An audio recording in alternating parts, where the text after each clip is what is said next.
बिस्मिल्लाहिर्रहमानिर्रहीम। अस्सलाम वालेकुम। मैं हूँ तसव्वुर शहज़ाद और आप देख रहे हैं तसव्वुर शहज़ाद ऑफिशियल। नाज़रीन, आज की हमारी जो गुफ्तगू का मौजू है वो पाकिस्तान की सियासत में होने वाली तब्दीलियाँ हैं। इंतखाबात के बाद नताइज का मामला आया, नताइज के बाद अब हुकूमत साजी का मसला है और ये ऐसा मसला है कि इस पे दोनों जमातें जो हैं बुनियादी जो मरकज़ी लीड लेकर आगे आई हुई हैं वो तज़ब्ज़ब का शिकार हैं और हर जमात जो है वो इस कोशिश में एक तरफ PTI कोशिश कर रही है, दूसरी तरफ मुस्लिम लीग नून हुकूमत साजी के लिए कोशां है। अब क्या सूरत हाल है, इस पर गुफ्तगू होगी। अगर आपने हमारा चैनल सब्सक्राइब नहीं किया तो सब्सक्राइब कर लीजिए, बेल आइकन का बटन दबा दीजिए और कमेंट सेक्शन में अपनी राय से हमें ज़रूर नवाजिएगा और ये वीडियो अपने दोस्तों के साथ भी ज़रूर शेयर कीजिएगा। नाज़रीन, अब जो हुकूमत साजी का मामला था उसमें पाकिस्तान मुस्लिम लीग नून और पीपल्स पार्टी के साथ मुज़ाकरात के दो दौर हो चुके हैं और इसमें मियां नवाज शरीफ ने पीपल्स पार्टी के लिए जो पेशकश की थी उस पर आसिफ अली जरदारी की जानिब से ये कहा गया था कि वो अपनी एग्जीक्यूटिव काउंसिल में इस पर गुफ्तगू करेंगे और उसके बाद फैसला होगा कि पाकिस्तान पीपल्स पार्टी जो है वो पाकिस्तान मुस्लिम लीग नून के साथ हुकूमत में इत्तेहादी बनती है या नहीं। इस हवाले से पीपल्स पार्टी के ज़राए ने हमें बताया और हमने गुज़िश्ता ब्लॉग में भी ये अर्ज़ किया था कि पीपल्स पार्टी की जो लोअर क़यादत है यानी आसिफ अली जरदारी और बिलावल भुट्टो जरदारी के अलावा दीगर जो पीपल्स पार्टी के सीनियर रहनुमा हैं उनकी जानिब से ये मशवरा दिया गया है कि नून लीग के साथ इत्तेहाद ना किया जाए और अपोजिशन में बैठकर बेहतर अंदाज में अपोजिशन की जाए, ये उनकी तजवीज़ थी। इस पर आसिफ अली जरदारी को उन्होंने कायल करने की कोशिश की कि हम इलेक्शन से पहले तो नून लीग पर तनकीद करते रहे हैं, नून लीग वालों को गालियां देते रहे हैं और अब अगर हम नून लीग वालों को गले लगाकर उनके साथ हुकूमत में शामिल होते हैं तो अवाम हमें लान तान करेंगे कि हम ड्रामे करते हैं कि इलेक्शन से पहले एक दूसरे की मुखालफत करते हैं और इलेक्शन के बाद हुकूमत लेने के लिए हम इकट्ठे हो जाते हैं। तो इस हवाले से इस इकदाम से अगर हम नून लीग के साथ इत्तेहाद करते हैं तो पीपल्स पार्टी की जो पॉपुलैरिटी है वो मुतासर हो सकती है। तो ये तजवीज़ दी है जिसके बाद आज दोबारा एक पीपल्स पार्टी की एग्जीक्यूटिव काउंसिल का इजलास कल शाम को हुआ है और एक इस वक्त जब हम आपसे मुखातिब हैं वो इजलास इस वक्त भी हो रहा है और उसमें यही मौजू गुफ्तगू है कि नून लीग के साथ शामिल हुआ जाए या नहीं, हुकूमत में ओहदे लिए जाएँ या नहीं, क्योंकि नवाज़ शरीफ की जानिब से पावर शेयरिंग का फार्मूला दिया गया था कि नवाज़ शरीफ 3 साल के लिए वज़ीर आज़म रहेंगे और आखिरी 2 साल के लिए बिलावल भुट्टो वज़ीर आज़म में होंगे। तो इस तरह मिलकर दोनों जमातें जो हैं वो हुकूमत चलाएंगी, ये था नून लीग की तरफ से। और इसके अलावा सदर ममलिकत की सीट भी पीपल्स पार्टी को देने की पेशकश हुई थी और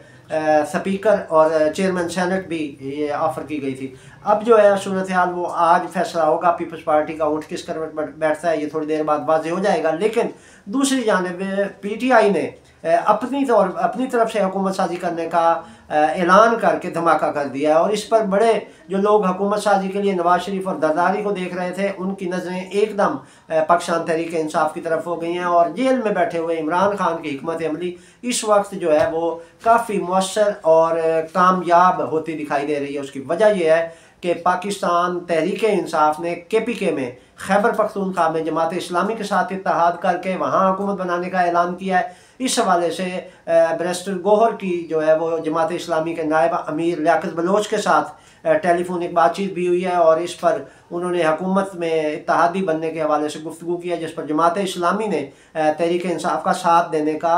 वादा कर लिया है। और दूसरी तरफ पंजाब और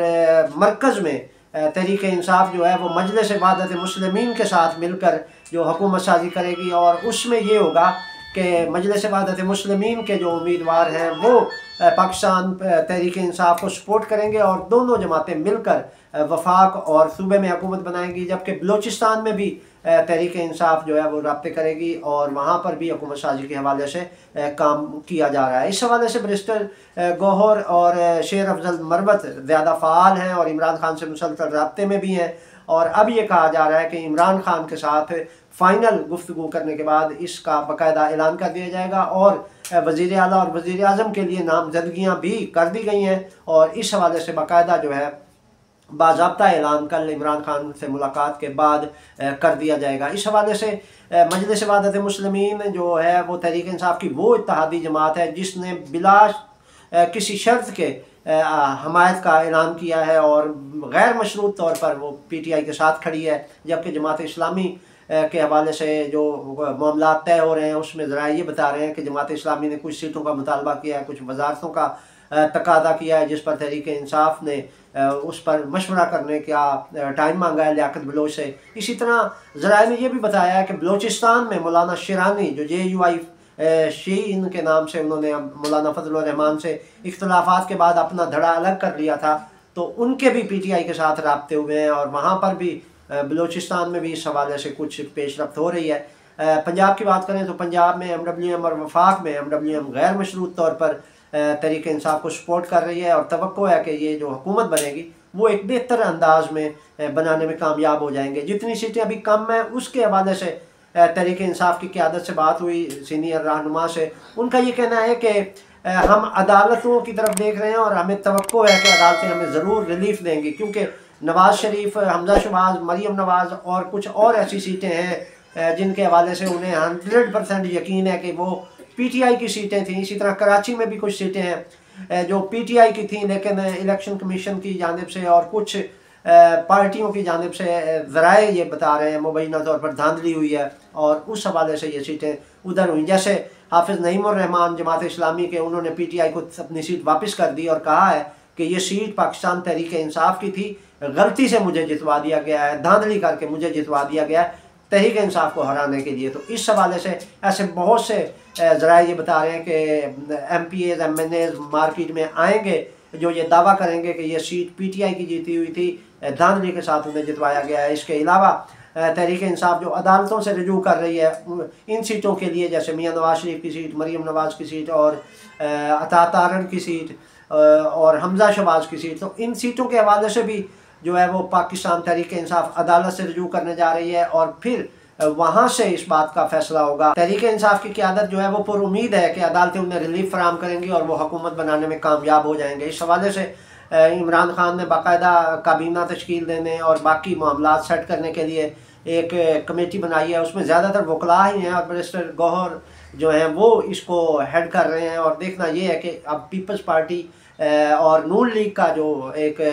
बयानिया था वो कहाँ तक कामयाब होता है, क्योंकि आज शहबाज शरीफ ने जो लाहौर में प्रेस कॉन्फ्रेंस की है उन्होंने भी कहा है कि अगर आज़ाद उम्मीदवार जो है, उनका इशारा पाकिस्तान तहरीक इंसाफ की जानिब से था कि अगर आज़ाद उम्मीदवार इस पोजीशन में है कि वो हुकूमत बनाना चाहते हैं तो वो खुशी से अपोजिशन में बैठ जाएंगे। शहबाज शरीफ की बॉडी लैंग्वेज ये बता रही थी कि वो मायूस हो चुके हैं और वो इस पोजीशन में नहीं रहे कि वो हुकूमत बना सकें, क्योंकि उन्होंने जो एक प्लान सोचा हुआ था, जो अपनी विनिंग स्पीच तैयार की हुई थी, वो भी धरी की धरी रह गई और जो उनके अज़ाइम और उनके इरादे और उनके अहदाफ थे कि वो इतनी बड़ी लीड लेकर हुकूमत में आएंगे, वो भी पूरे नहीं हुए। तो इसके बाद जो है मुस्लिम लीग नून और पीपल्स पार्टी दोनों में मायूसी पाई जा रही है। अलबत्ता आसिफ अली जरदारी कुछ पूरी उम्मीद है और ये तवक्को कर रहे हैं कि उनका कहीं ना कहीं पैचअप हो जाएगा, लेकिन तहरीक इंसाफ की जानिब से उन्हें रेड सिग्नल दिखा दिया गया और बाकायदा तौर पर इमरान खान ने वाज़े और दो टोक अंदाज में कहा है कि हम तहरीक पाकिस्तान पीपल्स पार्टी के साथ किसी तौर भी इत्तेहाद नहीं करेंगे। तो इस हवाले से अब इमरान खान की ये कोशिश है कि जो आज़ाद उम्मीदवार PTI के नहीं हैं, दूसरे आज़ाद उम्मीदवार हैं, उनको भी अपने साथ शामिल कर लिया जाए और जिन सीटों पर धांधली हुई है उनका भी अदालत से रिलीफ लेकर अपना एक जो तादाद है वो पूरी करके हुकूमत बना ली जाए। तो इस हवाले से तहरीक इंसाफ की अब तक की हिकमत अमली कामयाब जा रही है। अब देखना यह है कि तहरीक इंसाफ हुकूमत बनाने में कामयाब होती है या नहीं। ये थी नाज़रीन अब तक की अपडेट। तो मुर्शिदात को इजाज़त दीजिए। अल्लाह निगहबान।